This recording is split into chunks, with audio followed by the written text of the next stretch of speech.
everyone. Welcome to Spirit Switchboard. I'm your host, Carrie Lynn Shellhorn, and you are listening to us live on the United Public Radio Network and the UFO Paranormal Radio Network, 105.3 in the Gulf Coast and 107.7 FM in beautiful New Orleans. If you are interested in finding out more about what UPRN has to offer, you can head to uprntalkradio.com. You can find out more about the host and shows. There's always new things happening. And there's something for everyone. It is not all high strangeness and paranormal. So you can head to UPRN. Yes, sorry, folks. UPRNtalkradio.com and find out more. Hi, Heidi. Thanks for being here. Hope everybody's having a good day. We've had this crazy weather today. We had this warm weather. Kids are out in shorts. And the next thing you know, we've got inches of snow. It was crazy. Just crazy. You guys, Heidi, are you having crazy weather today too?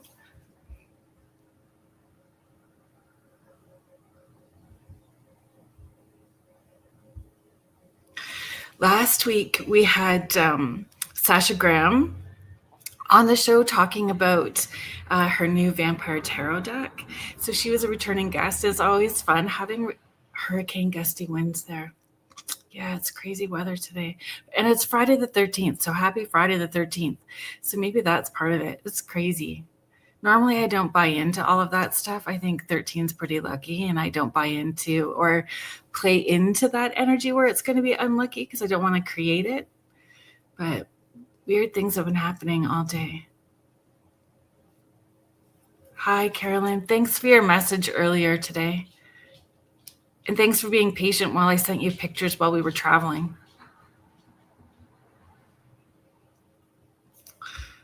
Hi, folks. Hi, thank you so much for being here. Cold and hot, agreed.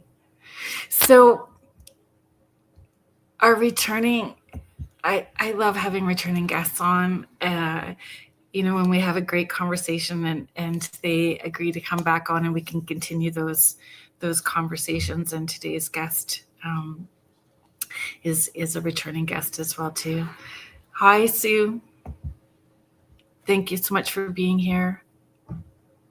Kiara West, thank you so much for being here. Julie Dow. Hi, thank you so much for being here.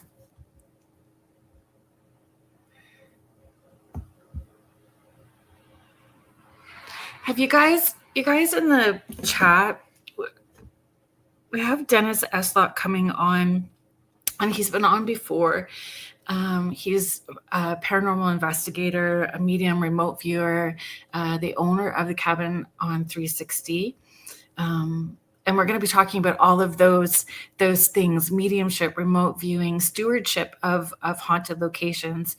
Those of you that have been following for a while know I love historical places, history, being able to, I don't even know, investigate I use the word investigate, but it's more than that. It's building relationships. There's certain locations that I go back to all the time, and you build relationships up with the spirits that are there.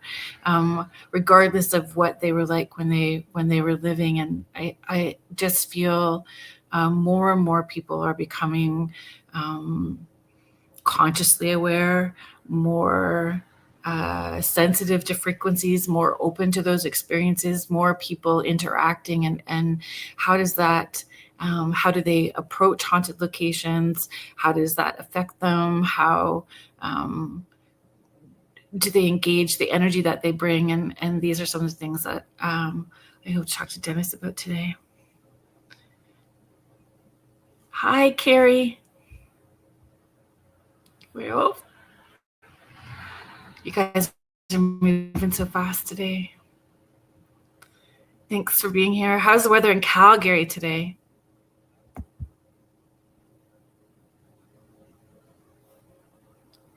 Love the feeling, the old history, walking through old buildings and towns. I do too. Hi, Sandra. Thanks for chiming in. Are you guys getting like crazy weather in Prince Edward Island too? It's funny, Carolyn, I was singing that song in my head earlier. Hi, Teresa. Thank you so much for being here.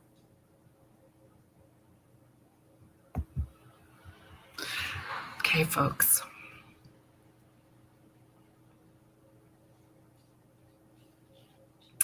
So Dennis Estlock is a medium, remote viewer, and paranormal investigator with over 2 decades of experience. A lifelong experiencer, Dennis now owns the Cabin on 360 in Mechanicsville, Virginia, an actively haunted property on historic battlefield land where he hosts investigations, events, and fundraising efforts. Please welcome to the show, Dennis. Hey, Carolyn, thanks for having me, hon. Oh my gosh, it's a pleasure. I was seeing the event that you've got coming up in May, so that's what triggered the message to you to see if you'd want to come back on so you can promote the event in May that you've got happening. That looks like a lot of fun. Yeah, that's Cabin Con, which this will be our second year, May 15 and 16. And it's kind of just a gathering of friends and let them set up vendor tables. I want to have presentations done. I've got a couple of workshops. I have a amazing few speakers at this point lined up, but one of them is Kim Sage. And I love Kim. I love she her is so much. such a sweetheart. She truly, truly is. And she works with a sense of authenticity and integrity Yes. and compassion for both the living and those in spirit. I adore her. She's been on a number of times and has helped me personally too. So I adore her. That's awesome. Yeah, she's so she works closely with another team so I have my own team. It's Commonwealth Researchers of the Paranormal. Right. And then she works with Fredericksburg Paranormal Research and Investigations, Right. FPRI, and they're at Bell Grove this weekend, I think. But we all work together. We're trying this thing that we've all heard about it, and it seems to be about as elusive as the Loch Ness Monster, called para-unity. High five, my friend. But it does exist. You just have to find people that are in this for the right reasons, that their heart's in the right place. And it is amazing, the circle that I am part of and honored to be part of. You know, FPRI, another group is Pandora's Peregrination, and just such a wonderful group of people that we all get together, we all do what we need to do, and it's for the general cause of just let's connect with spirit and see what we can learn about that side. Yeah. What I love too is the there's no competition, there's no comparison. There really is just holding that time, space, and energy with one another, and we can learn from one another. Like that, we are open enough to understand that we're all still learning, and that's important. Yeah, and the only competition we have is with ourselves to be better than we were last time. Yeah. And that's it. And it is amazing when you get people like that all together, what you can learn in this field and what you can garner from spirit, not just in answers, but in helping locations or helping a family in need that's having issues in their home, or, you know, it just, and it's very fulfilling to be able to do that. Yeah. Thank you, Martha. Oh, hi. We appreciate you helping Dennis out. It's a chore, but I love it. No, she doesn't. Are we going home? Yes. So for the listeners and viewers, I am on the disabled list at this point. I had a argument with gravity and I lost. So I am currently in a very large boot for my right ankle that is screwed, glued, pinned, and nailed back together. So my best friend and lead volunteer with the cabin, Martha, say hi, Martha. Hi, Martha. Is stepping up to have my 6, which I think is wonderful. I couldn't ask for a better person. Again, it's that para-unity. Yes. He holds me to it. It's got me by the neck right now. That's funny. Oh, we may lose We'll see how the connection works because it looks frozen at the moment. So we might I, be in I and out. lost, there we go. Yeah, I lost Wi-Fi. Once yeah, it broke Wi-Fi, it had to reestablish on the cell network. So we should be good though. yeah. But yeah, it's a matter of, all of us have the same ideas. We want to know what's on the other side. We want to be able to protect, preserve, and help historic locations. And, Mhm. so we get together and we just have a blast and do what we love to do. Yeah, I love that. I and it's the history and it's the relationship with the spirits that you create too, right? There's a relationship that happens, and um, yeah, I find that part very fascinating and rewarding and exciting as well too. I don't know if we do you feel that we can learn all the answers? I don't think that we're allowed to know everything. That's the key. We will learn just so much, but there are things that I don't think they're permitted to tell us. Mhm. Like when you went through my bio, it says with, more than a couple of decades of investigating. And I've asked on so many occasions, can you tell us what it's like on that side? Um, I don't think they're allowed to tell us. Yeah. You know, I mean, we can get some things like, is there a sense of time? Can you feel a sense of emotion? Is there empathy on that side? And I've gotten affirmatives on those, but there's so many other questions that we have that I don't think we're allowed to know till we're there. Yeah, I agree. Carrie, I just want to reassure you that Dennis is not driving. He's He is driving. Stop! Stop that! Says the driver's ed teacher. I'm in fairly good hands anyway. He's princess passenger today. Oh, you believe it? That is all him. Don't let him fool you. Yes, Carrie is Drive Carrie chauffeur. Carrie is just sharing. I have learned that you have to ask the right questions, and we talked a little bit about that prior to the show airing, before going live, about asking the right questions. So, what is can we talk about that, about asking the right questions? Sure. So I think a lot of times spirits, and especially in locations, if you're going, if you're investigating a private residence where the spirits aren't talked to or interrogated on the weekly basis, then the traditional old humdrum run of the mill, how did you die? When did you die? Those are fine because you're trying to establish that information to see how you can help a family.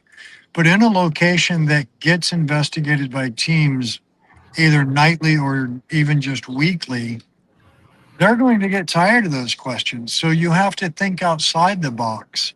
That's What right. was your favorite cake? Um, and, Carrie, I'm a pie girl, so I always ask about pie. yeah, well, and I think you had a wonderful question that, like you said, we talked about this before the show. Your question, I think, is wonderful. Did you have a dog? What was your dog's name? What Mhm. kind of dog did you have? Those are the things that I think spirit are more inclined to answer in your heavily investigated locations, Yeah. because it's not the typical humdrum thing. And another thing that I tell teams that come in, or when we're hosting a public investigation like the charity events, and I've got 40 or 50 guests, I'm always telling them, don't go in there and treat it like an FBI interrogation. They're going to Yeah. shut down. If you go in with that, when did you die? How did you die? What did you die of? They're just going to get tired and they're going to shut down on you. Keep Yeah. it friendly. I did, we did a group event just the other week, and I stepped up in front of one of the women there. And I'm like, if you walk in like this, and I'm standing right in front of her, and I'm like, is there anybody here who wants to talk to us? And I'm just staring straight at her face. And I'm like, now, you as a transparent American can see me, but I can't see you. And you're looking at me like I'm stupid because I'm asking, is there anybody here? And meanwhile, you're going, I'm right in front of you. Just walk in and talk to them like you're an old friend coming by. Yeah. Yeah.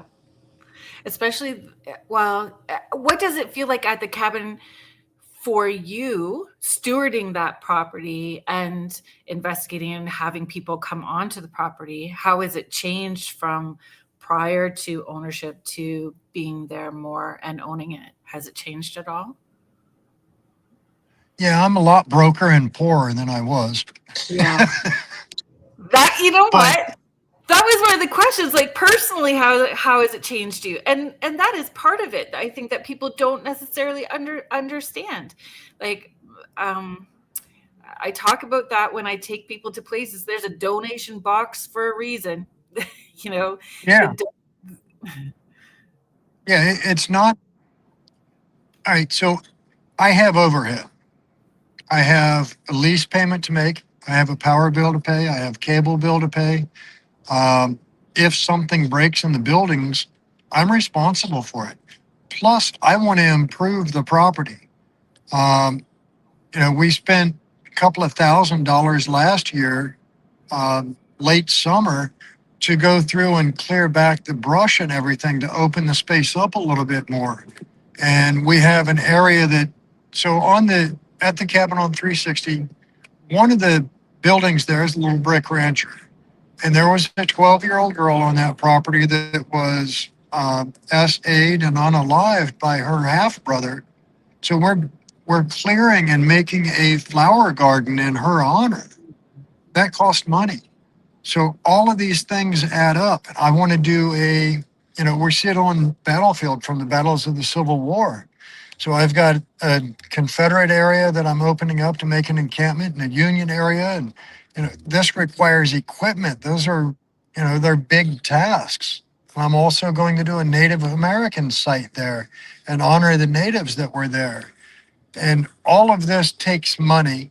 And if I do just enough to pay the bills, to pay the lease, to pay the power bill on an average month, if I book the full weekend each month, I'm still falling short. So there's a lot of extra things that have to go in. We're having to do public events. We're having to raffle off nights of investigating. I just raffled off an Obelisk 6 device. I saw that. Yeah. That's a cool. But so all of these things go in to keeping the place up and running. It's not that, and I've got some of the lowest rates around, but it's not that I'm trying to line my pockets with gold, so to speak. I'm trying to keep a little bit so I can progress and make the property a little better. The basement hadn't been waterproofed in years, so I had to go spend a few $100s buy the waterproofing paint. If the sump pump goes bad, I've got to replace that. It's on me. So, locations that have these exorbitant prices, they also have employees. I'm fortunate enough that I have a crew of volunteers. I've got my little core group of about 5 volunteers that I can rely on that do an amazing job. Yeah. But just monthly expenses.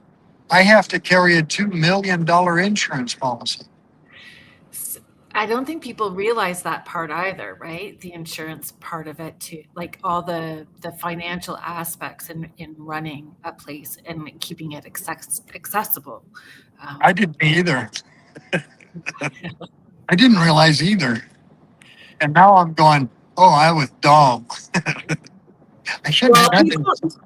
People romanticize it, right? People romanticize what it would be like to own a haunted location. And then the reality of it is very different than the romanticized version of it.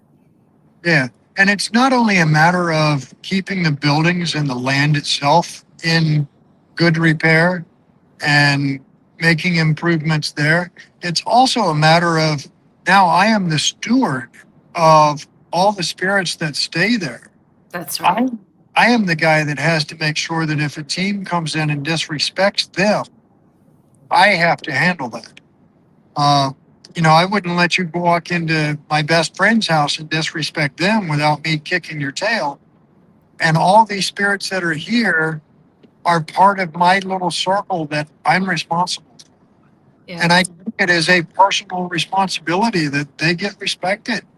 Yeah. There's a lot more that went into this than I really looked at at the very beginning. Would I do it again? Yes. Yeah. Well, and they being those in spirit probably want you to. They want to line everything up because you take that responsibility so respectfully and personally. I think they know when they are being supported and when they are not. I mean, I just want to bring can't. up. Go ahead. Go ahead, Dennis. I was going to say, I can't tell you how many times I have sat in either the rancher or the log cabin just by myself and talked to the spirits there and told them, you know, thank you so much for interacting with the guests here. It helps and it goes a long way in protecting this property and protecting you guys. And that's why I'm doing this. Yeah. I've been cussed out by them a time or two, but So I helped with a fundraiser with the Ontario Paranormal Society at a museum, and there's a cantankerous energy there for sure that can be quite nasty, and the feeling is it's actually a mimic, and there's some nastiness that happens, and that's always the comment that is made during that time. We are here to raise money to preserve this space for you, and for other people to learn about and to maintain history. If once it's gone, there'll be generations that don't know anything about it if it's not maintained as well too. It'll just be lost. The history will be lost. yeah. Well, prime example. So the battles that took place on the land that I'm on are named the Battle of Bethesda Church. So Bethesda Church was an actual church that sits, I don't know, I can throw a rock over to that piece of dirt. They're building a brand new school on it right now. Oh, yeah. Wow. So, Kira, I'm just going to bring up some of these comments. Sorry, Dennis, just let me get caught up here. Thanks for being here, my friends. David Wilson is here. That has to be one of the best questions I've heard anyone ever ask while doing a paranormal investigation, is asking the other side what it is like to go thinking outside the box again. Carrie is sharing, my kids told me they don't like to be reminded of their deaths. They just want to be passed over to the other side. Carolyn Lee is sharing, when you say keep it friendly, I wonder, do they carry the same etiquette, social interactions from the era that they came? Like if you lived in castle, upper class, would they see us as underlings and not worth their time? Or so high in class, we don't know how to speak to them with etiquette they know? Yeah, I think that's one where they know the purpose, they know our energy, whether we're at their class level from their time or not. I think they understand our purpose more so than our social standing, so to speak. I don't think to them there is a hierarchy or a social standing. I would hope not anyway.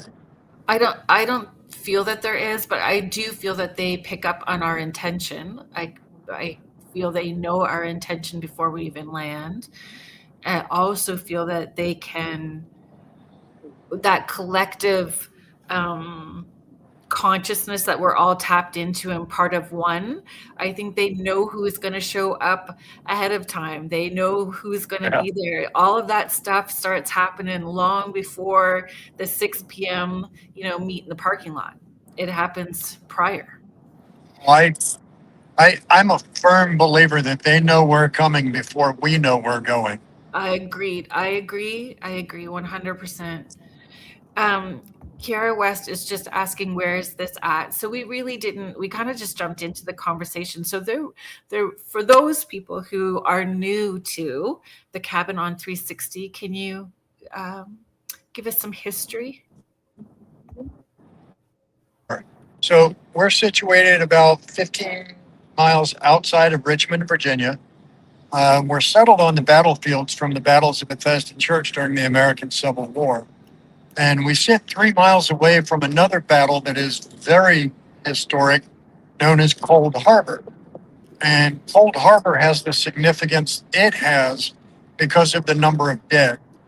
And it exceeded an 80% death rate,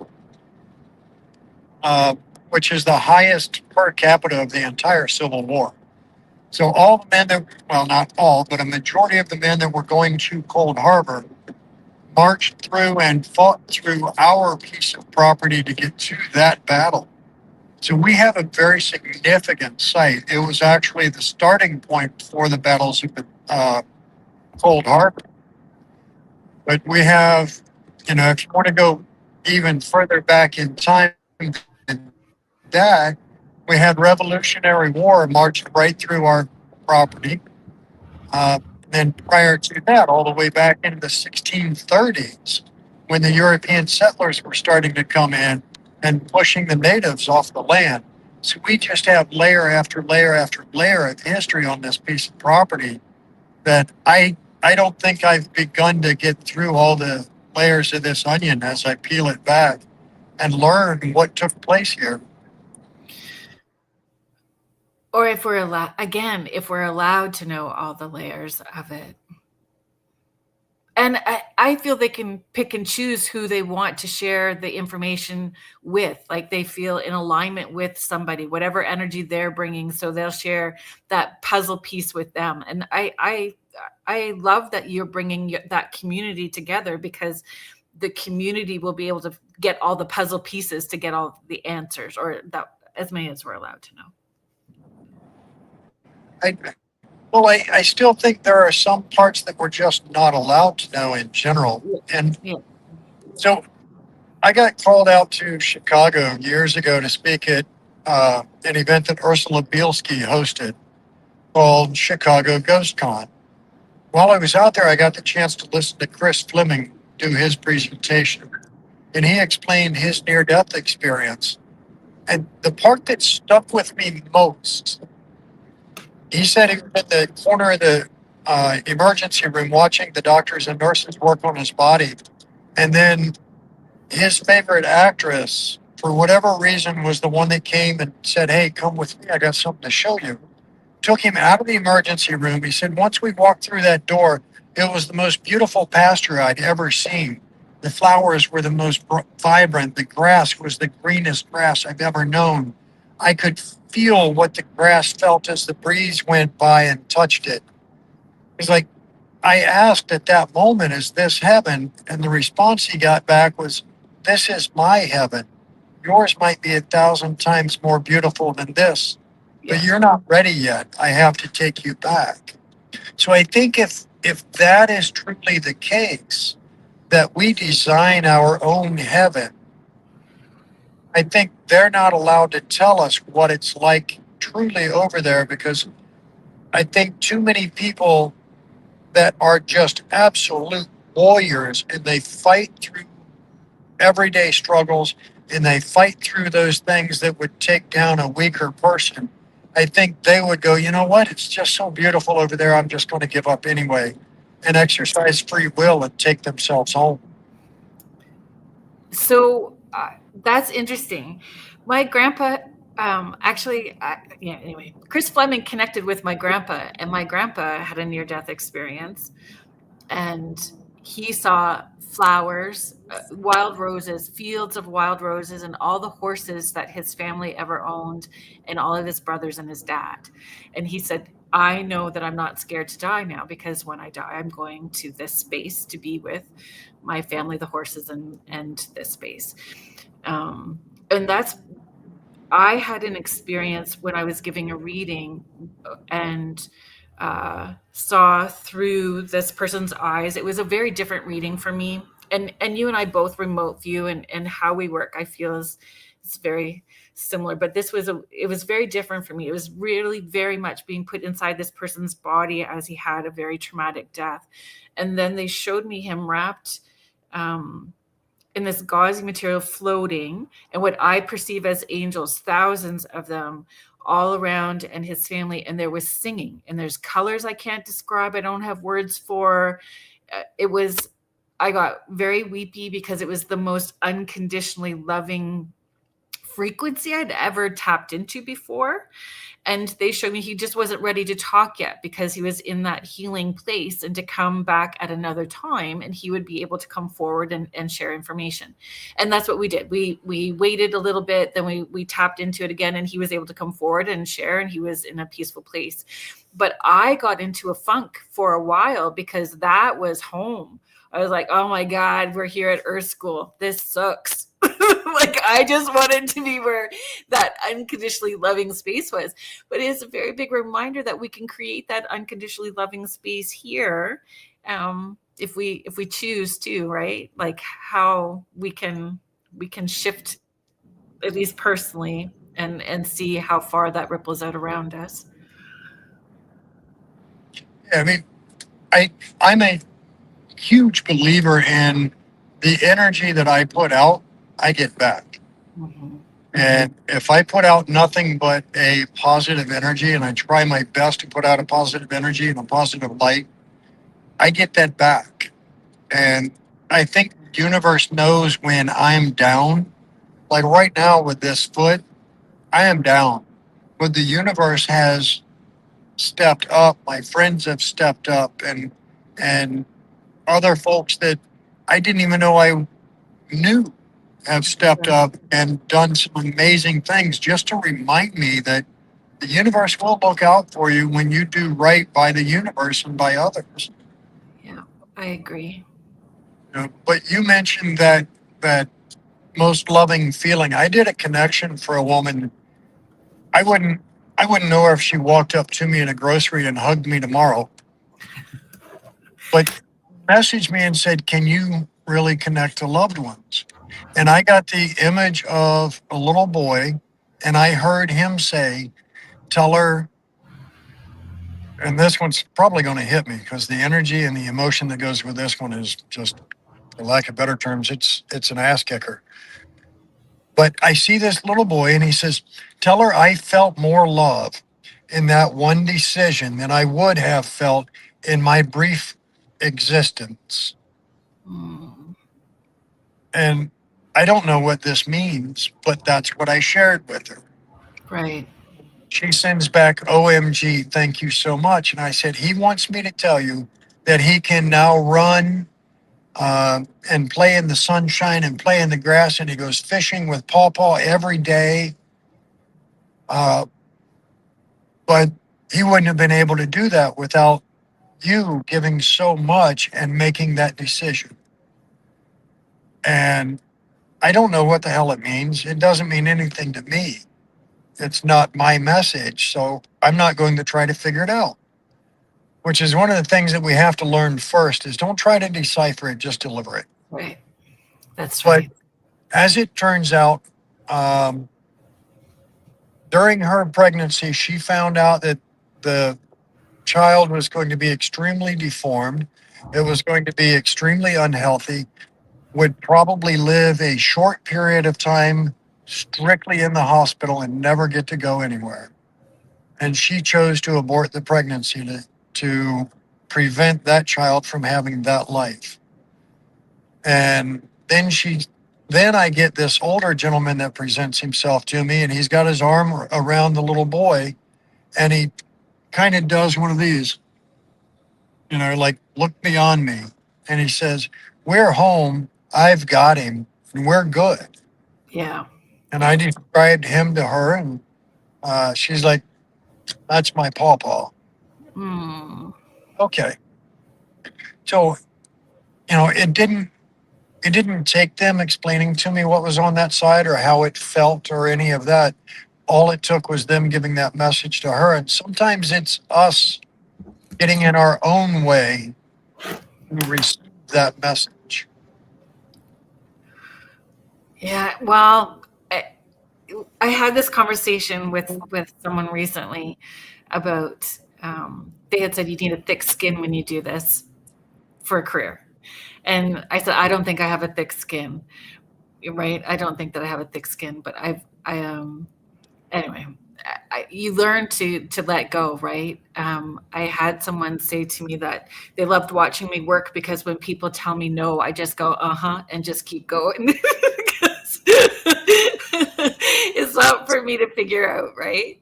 It just is what it is. I have a question, and those ones are powerful when it comes to losses, pregnancy losses in whatever form. If it's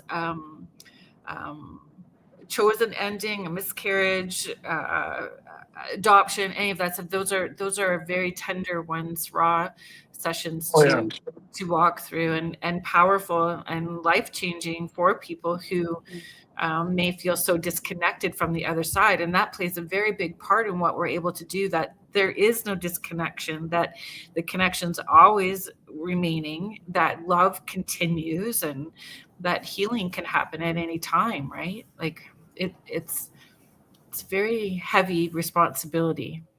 For this woman, it wasn't a super recent event where she had to end that pregnancy. It had been a year or more. And she said she was carrying that burden and that emotional guilt that, could I have done it differently? Was there a better opportunity or a better option? Yeah. There really wasn't. Even the little boy admitted that, his brief existence would have been miserable. Right. Okay, there's so many questions. And I have a question too when we're talking about our energy and what we bring. So regarding investigations, but I want to pop back into some of this stuff. Lisa Morrissey, hello. It's so good to see your name up here. I hope that you are doing well. Another medium, folks, in our chat. And Lisa, if you've got anything that you would like to chime in and share to be a part of the conversation, please feel free to do so. Jody Schott, another medium and sensitive in our chat. We've got all of our folks. Sherry Madigan, thank you so much for being here. Ma James. Intuitively, I would think that they are past the politics of this world and have the answers to their belief system, whether they were seeking them or not. Agreed. I think they do. We have a learning curve when we cross over, things that we need to play and learn. There was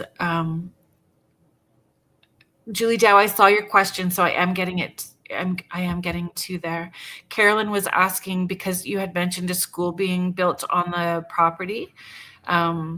So would you be afraid for the children who would be inhabiting the new school because children are more sensitive? I have a couple of thoughts about that. I don't know that I'd be afraid for them, not by the spirits, but more so by the living.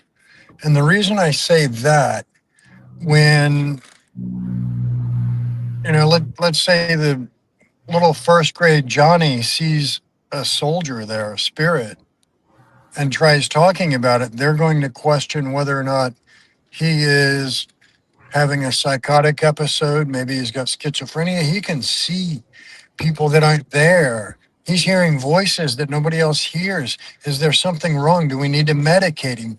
That's my fear for those children. Yes. Not by the spirits, because the spirits are going to look out for them.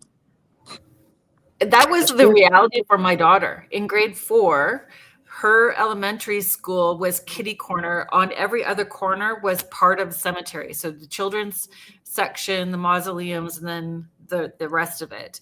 And she was new to that school because we had moved. And she was like, Mom, the spirits are a lot. She said, like, go to the bathroom. They're there. And I said, so you know what you need to do. You are there for school. You tell them what the boundaries are. And if they need help, you tell them, Mommy and you will be there on Saturday. We'll go Saturday and we can talk to them and we can help them and we can do those things, right? So we made a plan, but she tried talking to somebody at the school and it didn't necessarily go well. But again, as energy workers, are we able to hold or shift the land there for that for the kiddos where the school is being built? Can we do healing work for the land? I think that's a possibility as well.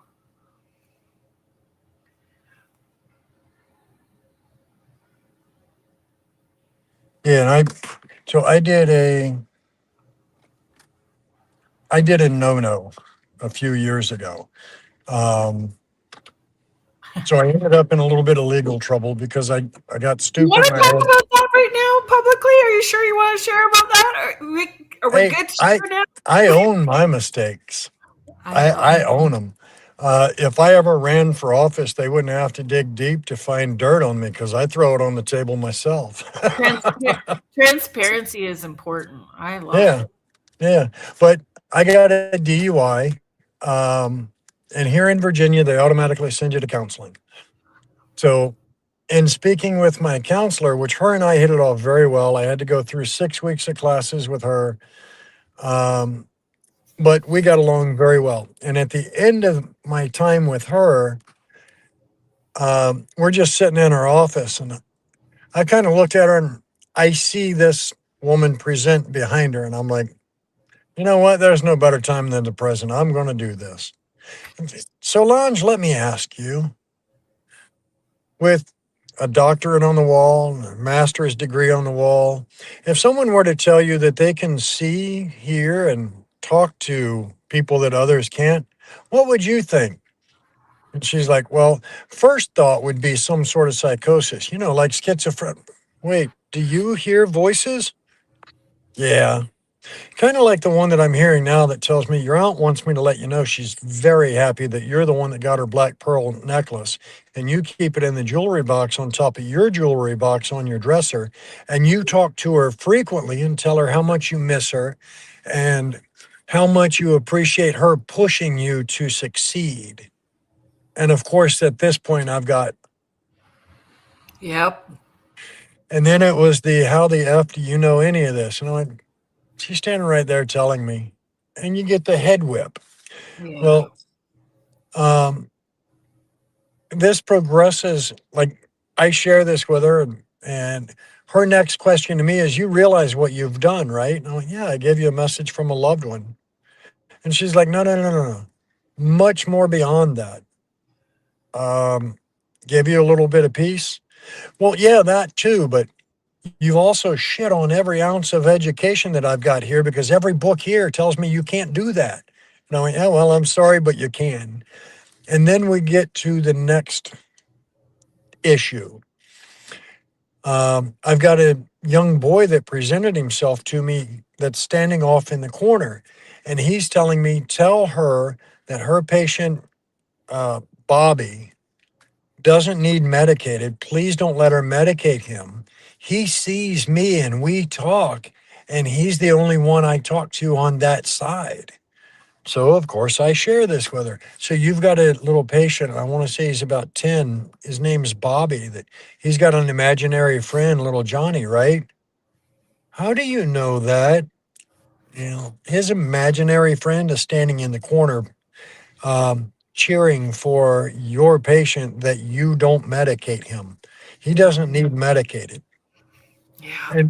And that's what it came down to was literally me proving to her that this works, this can be done, that you can talk to those on that side. And I probably kept that child, I hope I kept that child from being medicated.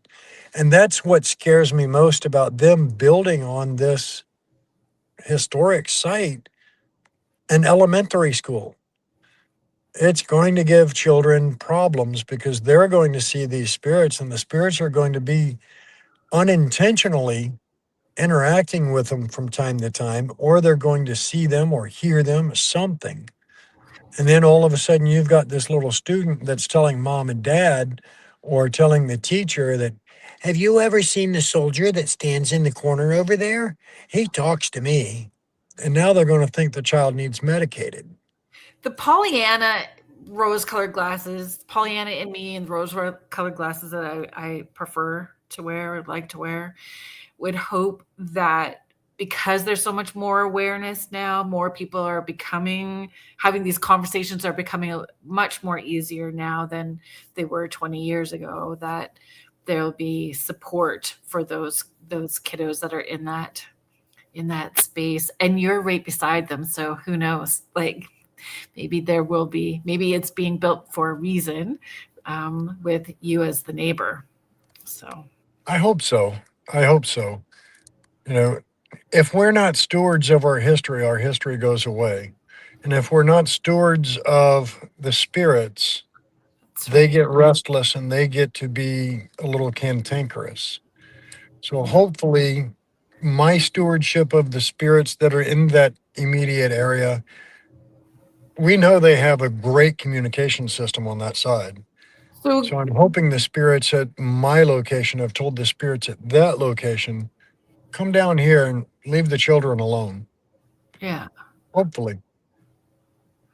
Julie Dow was asking who built the cabin and how old it is. How old So, is it? so the land was bought in July of 1978 by Jones Realty and Construction. They built the cabin to be a model home for log cabin sales. So it was built in 1979, 1980. The brick rancher next door was somewhere pre 1952. The earliest information I can find on it is simply an aerial photograph showing the building. But I can't find any records at the county courthouse showing that house. It wasn't even on the survey plat when they bought the land in 78. Wow. But I don't know why it's become a gathering point, so to speak. My only thought is well, when I first started doing this, my first banner, the tagline, so to speak, was "What has history done to the land?" And I think that is why it's such an active location and why there are so many spirits there. I mean, I'm going to take a ballpark guess somewhere between 5 and 7 spirits in the log cabin alone. But we always have passerby or pass throughs. The Brick Rancher, I think, has at least 4 to 6. And then we always end up with pass through visits there too. So I think it's kind of a beacon for the other spirits around. Do we open the door though with the tools that we're using? You know, when we've got those pass throughs, are we opening the door and inviting more through with the tools that we're using? Even I us, think, like we're a tool, oh yeah, I've said been called in a a tool a positive lot. way. Ditto. But yeah, I do think that the tools, the instruments, just the intents, Yeah. that energy that we're putting out of come talk to us, I think that invites more passer throughs. And I've asked a lot of people, well, I get asked often, what do you think of Ouija boards? I'm like, I have no problem with it if you know how to do it. As long as I think it's fine. You know, if you know how to open it, how to conduct the session and how to close it, it's no different than your front door. And then I ask people, let me ask you, would you open your front door, just leave it stand open, step out onto your porch and yell as loud as you can, hey, is there anybody out here wants to come in and talk to me? Come on. And then just leave your door open when you're done. Yeah. And they're like, hell no, I wouldn't do that. And I'm like, then don't do it with a Ouija board. Or an app on your phone. It's no different. And I also think that, yeah, and it's all intent. Yeah. Um, I compare any instrumentation that we have to a Ouija board. It is asking the same thing. With a Ouija board, we are setting our fingers on that planchette and we're asking spirit to come through and interact with this. With a voice recorder, we're asking spirit to step up and interact with this. With K2 meters, REM pods, any device that we're using, we're asking spirit to come up and interact with that device. Yeah. What is the difference between anything else that I lay out on the table and a Ouija board? The fact that our fingers are touching the planchette, that's not a difference because your fingers are touching the voice recorder. So Yeah. there's no difference. It's all intent and education. At the education part. Agreed. The education part. I started doing paranormal dining with the dead. So I've been doing dining with the dead at restaurants for like 14 years now. So the paranormal is at locations that have that haunted history, and I bring all my paranormal equipment, and then I'm able to educate people. This is how it works, why it works. We can't do data research in the restaurant because everything's turned on, so we have the influences, but it's a good way to educate everybody about the influences and how it will influence the equipment. But I'm loving it. I love the education part of it. It's super important. Oh, look, Miss Rhonda's in the house. So Rhonda Harris, hello. Hello, Ms. Rhonda. Yeah, there's another gentleman local to my area, John Cushman, and he does dining with a ghost or dinner with a ghost. Yeah. He does dinner with a ghost. And it's kind of the same thing. He teaches about the equipment. He serves a 4-course meal, sets a table spot up off by itself, full table setting for that, with a lot of instrumentation around on the table. And it's just inviting spirit to come join them for dinner. Yeah, I love it. I think it's a phenomenal idea. He and I are in talks about how we're going to set it up and what the logistics are of doing it at the cabin. Oh, I think that's fantastic. I'd love to do that. I want to comment on this really quickly. Kiara West, I see your comment. I've worked with so many people with developmental disabilities for years, diagnosed with schizophrenia, and they just seem to see spirits to me. So, going back to what you were talking about, Dennis, there's a fabulous book. Oh my gosh, very long time ago, 19 years ago, when my kiddo was 2, I had my first podcast. It was for parenting kids that were intuitive. That was my very first podcast that I ever had. And one of the guests I had on was Bill Stillman, and he wrote a book called Conversations with God. So if you do work with kiddos that are people who are nonverbal, it's Autism and the God Connection. Autism and the God Connection. And you might find it very interesting. Anyway, I still do, in relative today, even though it was like 20 years ago. And that's part of it, being able to connect with them on a different frequency and a different level. Oh, hello, Mish. Mish is chiming in from Australia. It's good to have you here. You mentioned something earlier, and I want to come back around to it. And you talked about the energy that we put out, we get back, and being mindful of that energy. So, it is something that I'm aware of as well too. So if we take that concept and that belief system, how do we incorporate that with investigations? If you're feeling off, or when do you know to tap out? How does our energy affect or influence an investigation? What do you notice, or do you stop it? Do you intervene? Do you give tips to new investigators or to groups before they're going into the cabin about the energy that they're bringing, or know when to tap out, anything like that? So with the Brick Rancher, there's what I truly believe to be an elemental spirit in the basement. And with that particular entity, it likes to play in your mind. So it will cause anger and potential violence, or at least violent thoughts. So I always tell people, if you notice your emotions change abruptly, or if you look at your best friend and go, man, that Dennis dude in the introduction and everything, he's really weird, isn't he? And your friend looks at you and goes, I'll eat your soul. Give him a break. Take him outside for 5 minutes. Just let him get some air. So yeah, there is warning on this, because we all have to be cognizant of what we're taking on board. Not everybody is empathic. Not everybody is empathetic in any way, shape, or form. Not everybody is the sponge for energy that you and I do. Like I can walk into a room and I can tell you who's sad, who's happy, who's mad. And I take it all on board, but not everybody can. So you have to kind of make sure that those are the ones that know if you change, take a break.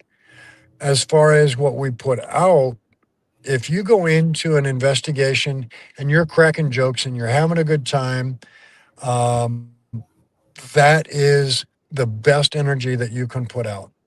I Um, agree. on my rule board at the cabin, rule number 1 is have fun.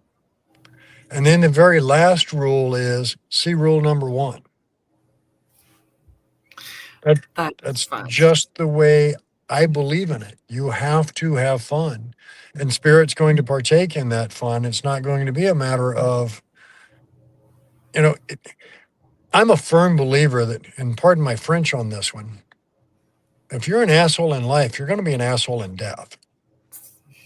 Just because you get a new form, a new shape, a new plane of existence doesn't mean you get a new personality. You're still going to be exactly what you were. So, Unless healing happens, right? Like they'll show me that they were an arse when they were here, but here's what I've learned from this and how I'm trying to make amends. And I think there are some spirits that stay in that stuck space and choose with free will not to elevate up in their frequency, and so they do remain an arse. Yeah, and for the most part, that's the only variable. Have you ever watched the movie Ghost? Had Patrick Swayze and Whoopi Goldberg. Yeah.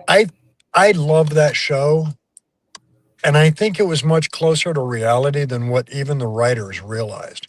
When he's trying to contact his wife, Demi Moore, and she doesn't hear him. She's oblivious to him, even though he's standing right beside her, screaming in her ear.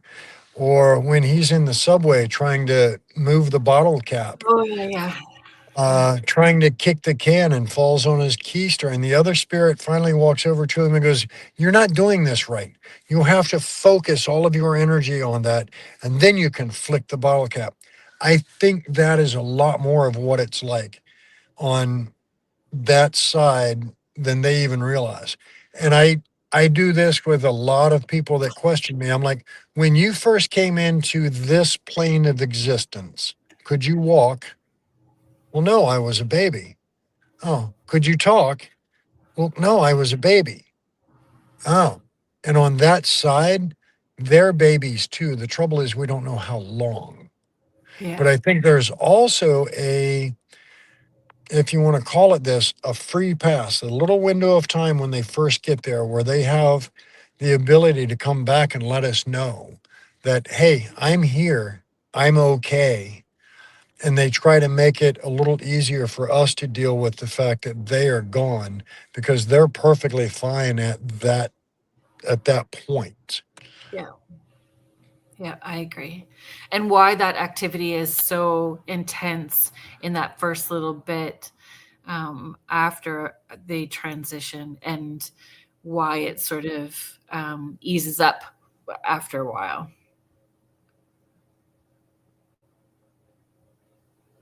Is one of the things. Oh, Carolyn. Sorry, Dennis. Did you have something you? No, I'm just trying to read. That's why you see me doing this. On my screen, it's about that big. So, Carolyn is asking, do you get spirits that follow you home or nasty ones? And, so when you were on last time, did you get a photo of that elemental? I did. Show us? Yeah, you showed us a photo the last time you were on of that elemental. It's a wild photo. Now that one is at the cabin or in the Brick Rancher anyway. I have had spirits come home with me, and fortunately I have dogs. And dogs are extremely sensitive to energy. Their whole world is based on energy. At the time that I had one follow me home, we had 3 dogs. And normally when I get home from being gone, the dogs are like, "Yay, yay, dad's home, dad's home." and the tails are wagging, the little butt's wagging, and the head's bobbing. Well, this particular time, all three dogs did that usual, yay, dad's home, dad's, uh-uh. And they went to the other side of the room and laid down with their back towards me. Oh, Oh, okay. Something's off. I know what it is. I stepped outside. I did a grounding session. I did a cleansing and blessing on myself. And I told whatever was with me, you have to go back. You don't belong with me. You go to your home and leave me alone. You are not permitted to be here. I walked back in the house, and now the dogs are perfectly normal again. So it does happen. They can cling to you. Um, and it's not just from a haunted location. that's Let's right. say, going to the grocery, spirit there sees you and goes, wow, they look exactly like my long lost love from high school or whatever. Or they hear you in a conversation, or just your energy feels good to them. Yeah. They can stick to you. Yeah. This little light of mine right above your head, right? Like it's that frequency. Agreed that they can show up from anywhere. It doesn't have to be necessarily a haunted location, for sure. Dennis, I'm going to do our station ID. I was supposed to do it at the top of the hour, so we're a little behind. So we're going to do it now so I don't get in trouble. So, folks, if you're just tuning in now, thank you so much for being here.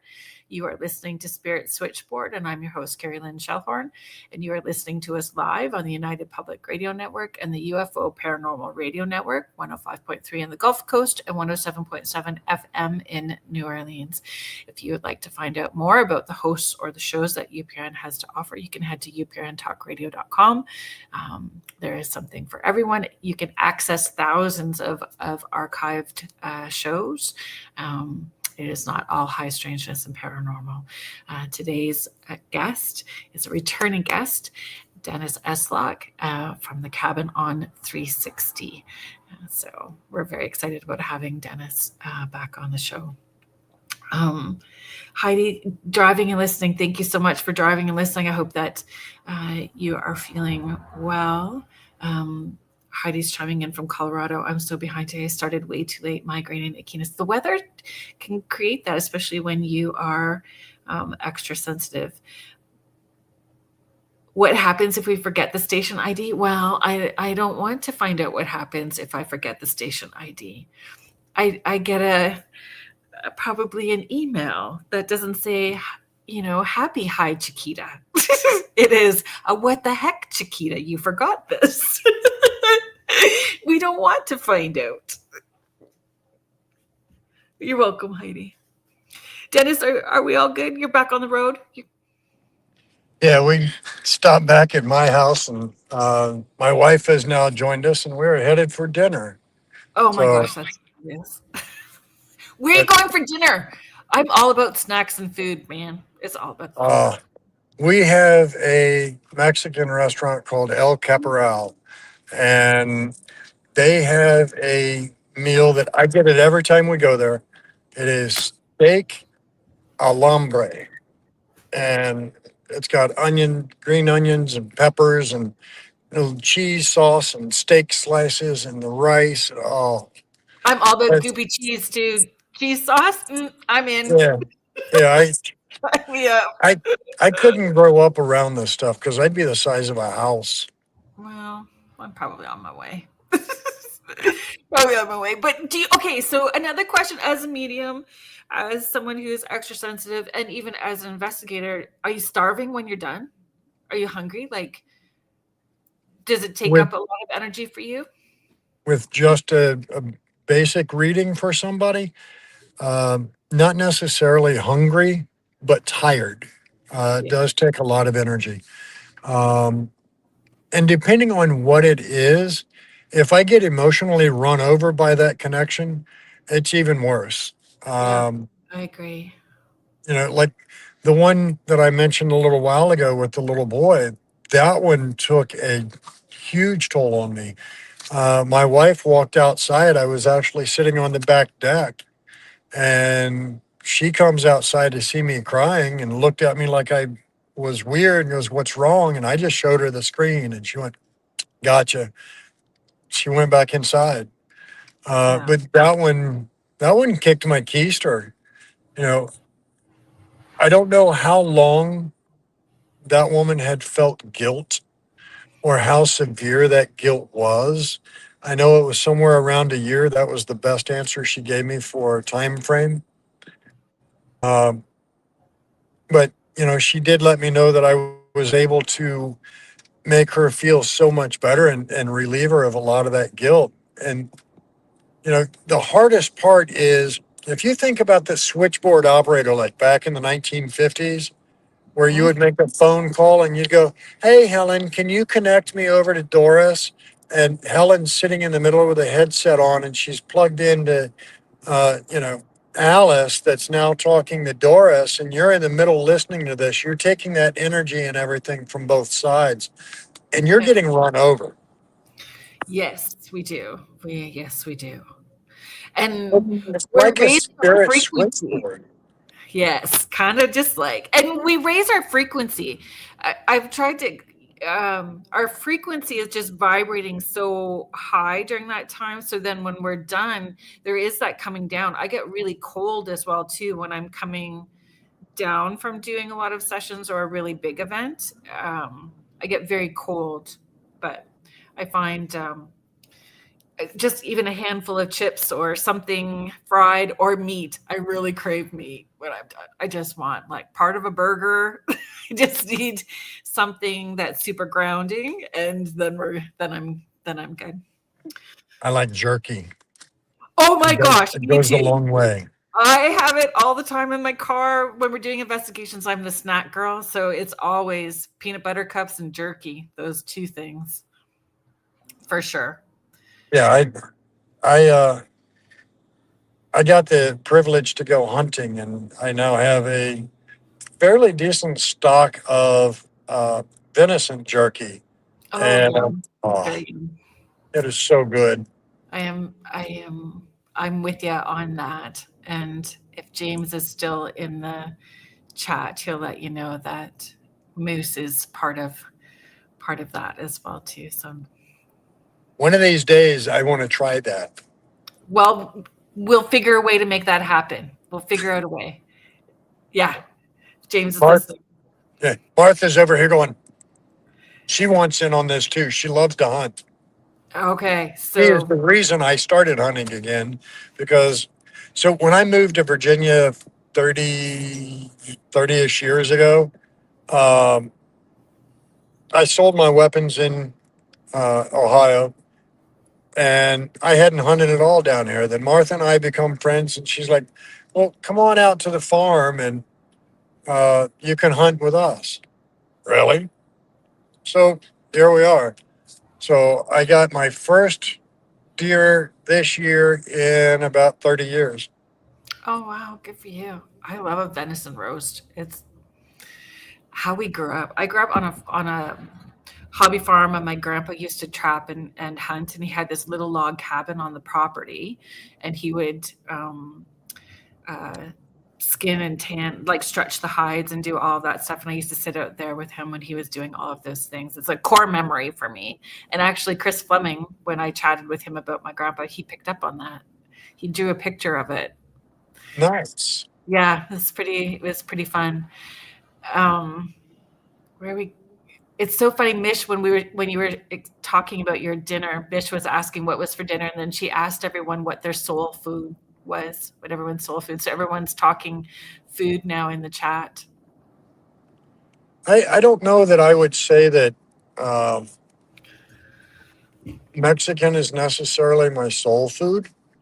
Um, I would have to say that any sort of large ribeye is my soul food. Great. Just Steak. cow in general. That qualifies right up there with the best of everything. Okay, I want to come back. I had all these questions, and I don't think I've asked hardly any of them. So I want to go back and make sure that if now that I've got you, I don't want to. Well, I mean, you're always welcome to come back. I would love to anytime. With more people investigating, has it changed the energy of the space? So that was one with the brick rancher.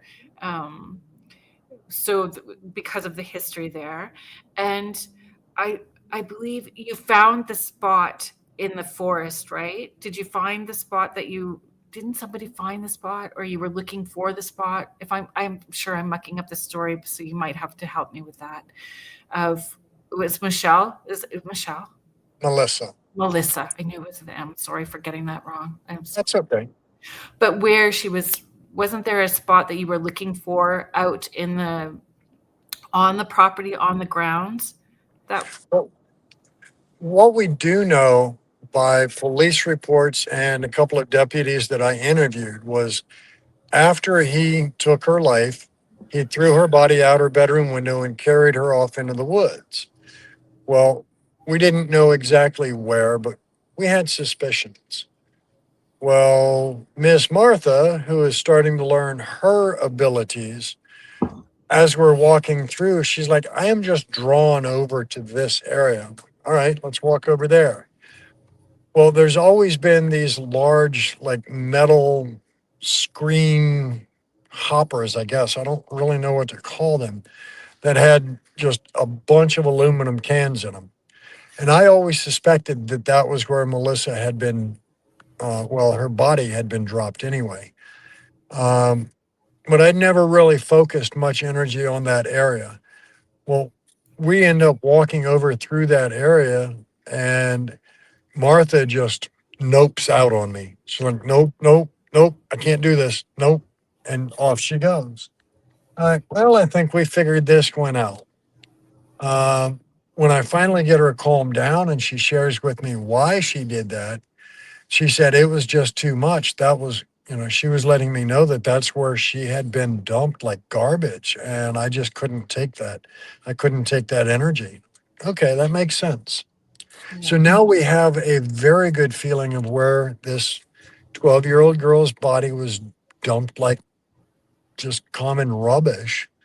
And that's where we're going to create her flower garden and memorial garden. beautiful. That's a beautiful way to shift that energy, right? Yeah, it's something that I can do that one honors her and makes that area for her not such a negative. It's somewhere that she can go that doesn't just remind her absolutely of the tragic time, but now it's something a little heartwarming because this is done to show you that you are loved. Yeah, and remembered, right? Yeah. When you And were sharing the story that in my squirrel and Red Bull brain that I got going on today, well, between that and the Chihuahua brain, which is a whole other thing. When you were sharing that story about coming up to someone and saying, "If I'm right in your face, how would you want to engage?" Right? When you were sharing that earlier, there is a theory, or people have a theory, that for some spirits, we would appear as the ghosts for them. Have you heard that? I have heard that theory. What if they think we're the ghosts and they're the living? What are your thoughts on that? Well, what's to say that we're actually living real time? That we're not all just part of a giant um, scenario. Yeah. So I don't I don't know how to quantify whether they think we're the spirit and they're the living. I would think if they were the spirit, or if they were the living and we were the spirit, rather, I would think I would notice changes around me in the environment, in my home, just the way the furniture sits. And I would hope that if I were the spirit, um, he wouldn't let me make such stupid decisions sometimes. Wait, they're not allowed to intervene. Maybe they just made popcorn and want to sit and watch. And they're just sitting back going, I know what my guardian angel looks like, and it's probably very close to this. Oh God, not again. Crazy. I know they're rubbing their temples nightly, going, I can't believe I got him through another one. I think there are. Yeah, I agree to a point, and then I think they're just our biggest cheerleaders, which I like. Yeah, Okay. Sorry. I know that the day that I shattered my foot came off that roof. I know I had some guardian angels that were there protecting me because I could be in so much worse shape. Well, how did that happen? Is it okay for me to ask? And you Oh don't have yeah. to. No, it's fine. So I was helping a buddy of mine that's retired. He has a garage that he had built, but needed a wood burning stove in place. So I helped him put the wood burning stove in. I was running the vent, the chimney up. So I was up on the roof. I had 6 screws left to do, putting some horizontal stabilizers in so the chimney didn't just fall over. And I had been back and forth across this roof half a dozen times with different materials and whatnot. And I got the last of my equipment over there and realized I left the screw gun on the scissor lift where he was at. And I come walking back. Well, I went to go get the screw gun, and there had been just a real light drizzle, and all of a sudden both feet left, and that was all she wrote. I shot down that chimney or down that roof like I came out of a greased ladder, greased slide, and 14-foot launch to the dirt. Oh, my Lanta. But I will tell you this. There is not an Olympian on the planet that could have stuck that landing like I did that day. I stuck like a lawn dart. Wow. Wow. So you are very fortunate that, Yeah, I actually landed about 2 feet away from a wooden fence that would have devastated me, I think. yeah. Wow. Well, life altering for sure. Would have been life altering for sure.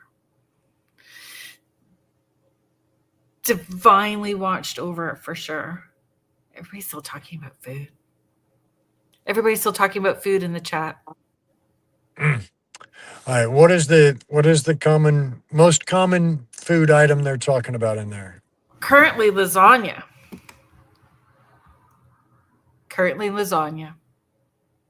Oh, I love that. Currently lasagna. Okay,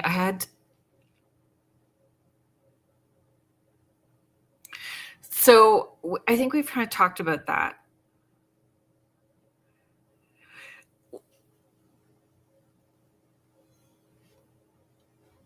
One of the questions I wanted to ask was about mediumship.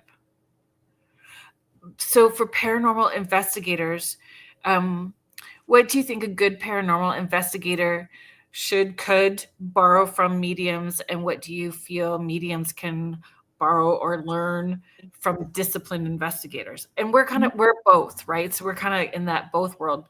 And more teams use mediums now are more comfortable, but I know prior, like when I first came to Guelph and was looking to investigate, I was not necessarily welcomed as a medium into groups. It's different now, but how can we blend that? What can we learn from each other? So I'm going to tackle that first question. What can investigators learn from mediums? And I would say empathy. Oh, that's a good answer. I like that. As mediums, we have to take on the energy that spirit is giving us, and we have to be empathetic to that, simply because we know what they're feeling. We know how it feels. We know what that emotion is. We know how crushing that pain can be mentally. So we have to be empathetic to them. And I think if investigators are more empathetic towards the spirit, they'll get a better result. And as far as what can we as mediums take from the basic investigators, um, I would, I think I would go with a better sense of curiosity because we don't ask a whole lot of questions. We just kind of, or at least the majority that I know, we just kind of sit there and wait for spirit to tell us instead of us prodding them through uh, what we need to know. I don't ask many questions when I'm doing an empathic or a mediumship connection. I let spirit tell me what they want to tell me, and that's pretty much all I get. Oh, I'm nosy. I try not to be. 1,000 questions. What about this? What about this? What about this? I'm pretty nosy. I mean, I try not to be unless I've got a skeptical person that I'm giving the information to. Like the first time that I did a connection in front of my wife, prior to that, she had thought I had just finally flipped my last marble in. The cheese had slid off the cracker and I was done. And I'm like, no, honey, I truly do this. And she's like, well, how do you know what you're saying is right? And I said, because spirit's telling me and they're not going to lie to me. They have no benefit by that. That's right. And she was like, okay. Well, then she brings me a Post-it note home and stuck it on the table in front of me. And I'm doing evidence review from an investigation that prior weekend. And I looked at the Post-it note and I see this man's name. And then I hear this belly laugh, just this deep belly laugh. And I'm like, okay, we're going to do this. So I shut the laptop, took off the headphones, and I just looked at my wife and I said, all right, what about him? She's like, tell me about him. What do you get? So I actually grilled him so I could get specifics to give her that Right. she would know I hadn't just lost my mind. 'Cause Right. I think she was ready to have me committed, honestly. But, you know, that gentleman did a great job letting me know some details that I wouldn't have known without asking. Right. Well, And of course, then he came back a few nights later and visited. I'm watching TV, just kicked back in my recliner. The wife's in her recliner over there. And I hear that belly laugh again. I'm like, oh, hell, here we go again.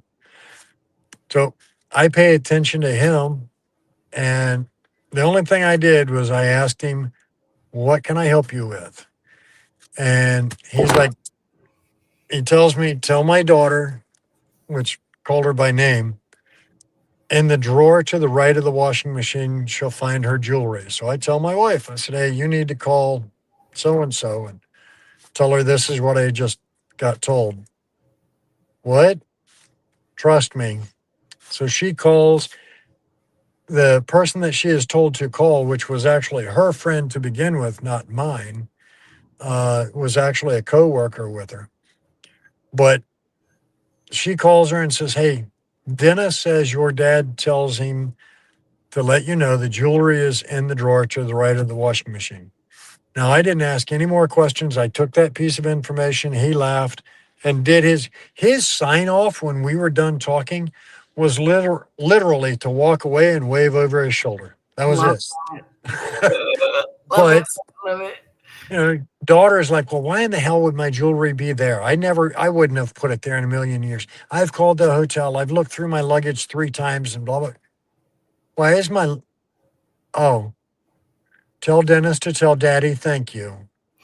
Dad just wanted her to know that he'd stopped in. So he hid this bag of jewelry. She had just come back from a week-long business trip and couldn't I, find her jewelry. and that's hard for people to wrap their heads around, that they can relocate Yes. things. They can relocate Yes. things. And they do it, I think, well, some of them do it just to be a smart aleck. Yeah. Some of them do it just to let you know they've stopped by. Yeah. You know, maybe they're doing it to protect you. You know, any one of a dozen reasons. To trust and believe that it's possible, that the connection's still there. I Oh, believe yeah. that also is a very big reason why they do that. Old school, in old school equipment, new school, new things? What do you personally like to use at all? If you use any equipment at all, what do you find works best? Is it a hit and miss, changes daily with the cabin? What do you notice? All of the above. I Love it. like to mix it up. Um, I've got bells that hang on strings that you have to manually touch and interact with. And I have some of the latest gadgets that are on the market. Um, but my favorite, my standby go to, no matter where I'm at, is just a simple voice recorder. And if I don't have one of my voice recorders with me, I'll use my cell phone. Download an app for your cell phone that's just named voice recorder, and it does wonderful. The same technology that is in your cell phone is in my highest dollar voice recorder that I've got. I think I think even with a skeptic, the hardest thing to counter when you have them there with you and go, let's do an audio session, and they hear a voice that they know wasn't audible. That starts them into that path of joining us as investigators going, I really want to know now. I heard this voice on a recorder that I know nobody said. And it starts that journey of curiosity, and it's so much fun. I have really gained a passion for using Polaroid camera. I love it when stuff shows up in a Polaroid camera, like on the film, and you just can't deny it. You can't Photoshop that. It's right there. And it doesn't happen very often that we get something, but when we do, it gets me very excited. I love using the Polaroid camera. And I've got a couple of micro cassette recorders that I use sometimes in lieu of the digital one. Yeah, You can't alter that. that's right. Well, and you can't flip it around. You can only record on the one side, and then that's it, right? Like you can't flip. Yeah, you can't overlay on it. That's right. Yeah, I have an old school tape recorder that I bring sometimes as well too. Yeah, I love that. I would say I use my dowsing rods all the time, but I use my dowsing rods to find my glasses, to find my keys. When it's kind of that kind of week, my dowsing rods come out a lot. Yeah, I don't trust myself enough with dowsing rods to stay stable enough. And, unless I hold true faith and trust in an investigator that's holding dowsing rods, I think it's very subjective. Right. So, for me, it's generational. So my great grandfather was like, this is where this all comes from, right? So he used to give readings and tea leaf readings and was a medium and was psychic, all of those things. And then my grandpa, his son, used to witch wells with the willow, like he'd willow witch wells, and he did all of that kind of stuff. So I feel very comfortable with that I have those generations working through me. So I think that's why it's one of my preferred tools if I was going to pull a tool out. Okay, if a first-time team booked the cabin tomorrow, what 3 things would you tell them to do before they even unpack their gear? I know that you have rules on the board, but yeah. So what different things? Sign the waiver. Leave a donation. Don't even get your shit out the car. Just sign the waiver. Yeah. 2, anticipate being respectful of all the spirits that are here. That's a deal breaker right off the get-go. If one of them in the parking lot is saying, I'm going in the basement and I'm going to see if I can provoke that thing into doing something, no, you're not doing that because I'm not allowing you to stay. Just prepare to come in with a respectful attitude and to be respectful. I don't want to micromanage them. I suggest to them, take a moment, ground yourself, leave all the trash energy from work, the kids, the craziness that the world has become. Leave all that trash energy out there. Let Mother Earth have that energy back. Ask her to replenish you with nothing but positive, and that should help you get a better investigation. If you could run one ideal experiment with unlimited time, budget, and support, what would you want to test? Wow. What would I want to test? I would want to test exactly what energy field powers spirit. Is it lunar? Is it solar bursts? Is it Human resonance? yeah, is it human energy, what we put out? Is it, EMF that is naturally emitted from the earth? If there were, unlimited time and unlimited money, and I had a staff that could monitor every single type of energy that we're aware of, watching the Schumann and see what's going on with solar bursts and all of that. That would be where I would have to go with that one. Okay.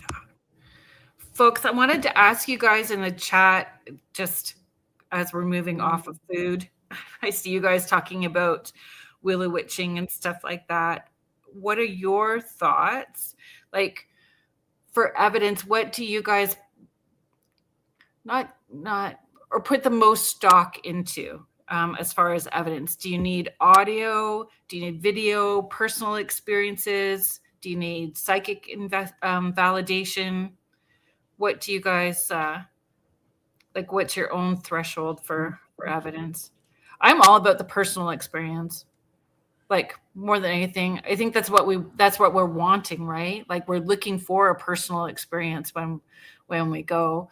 I would love the personal experience to be backed up with, Sure. a couple pieces of equipment would be great, but the personal experiences, I really look to. And, the personal experiences are great, but unless there's a piece of equipment of some sort that can back it up, that's going to be just a cool story. For sure. And there's a difference between having an experience to have the experience or doing it as data research. And if you're doing data research, then you need to be doing the same experiments over and over again, using the same, equipment and guidelines and time of day and all those sorts of things. Like, it needs to be more structured.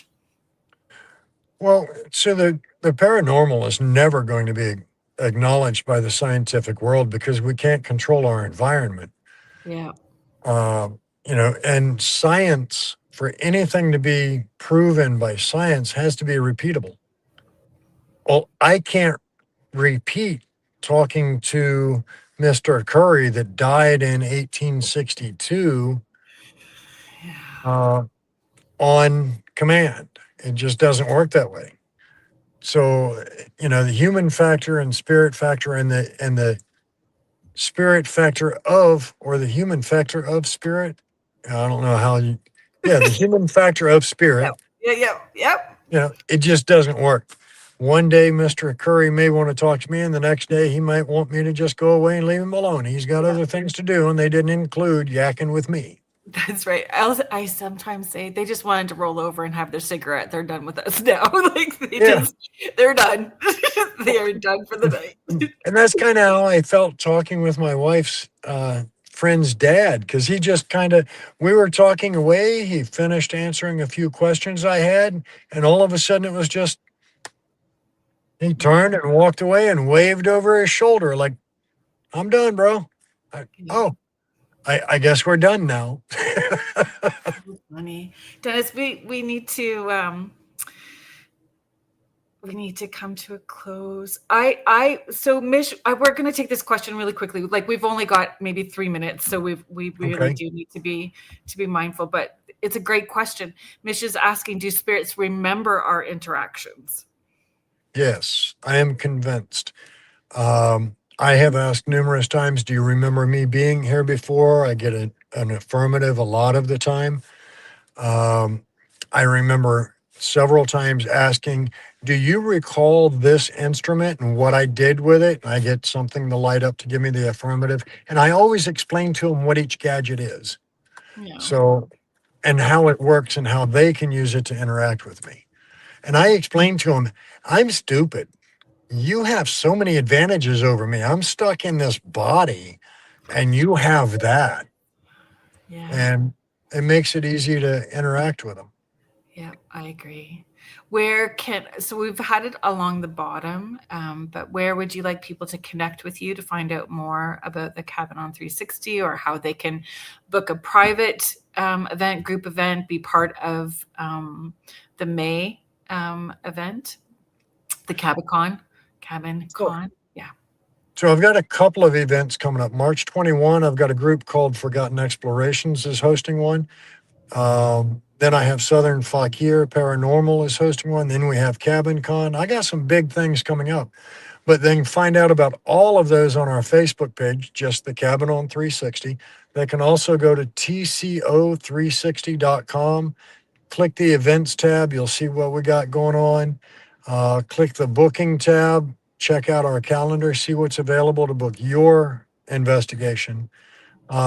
I've got some of the lowest rates around. Sunday night through Friday night is only $350. Saturday night is only $400. That gets you both buildings and the battlefield grounds out back in the woods.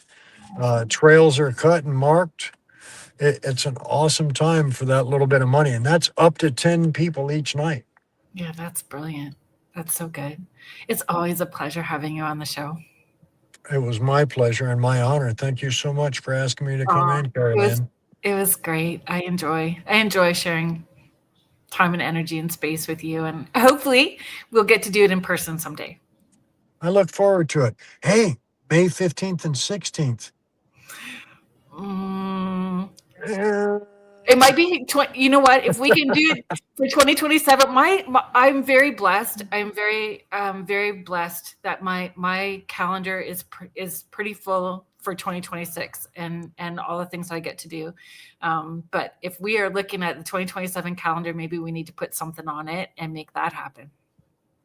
Well, as soon as I have it set in stone that I still have the honor and the privilege of operating the Cabin on 360 through 2027, if I am blessed enough, I will be able to buy it and, be shitloads in debt. But right now I just hold lease on it. So if I'm privileged enough to have ownership of it, or at least still have control in 2027, I would love to have you come down, join us.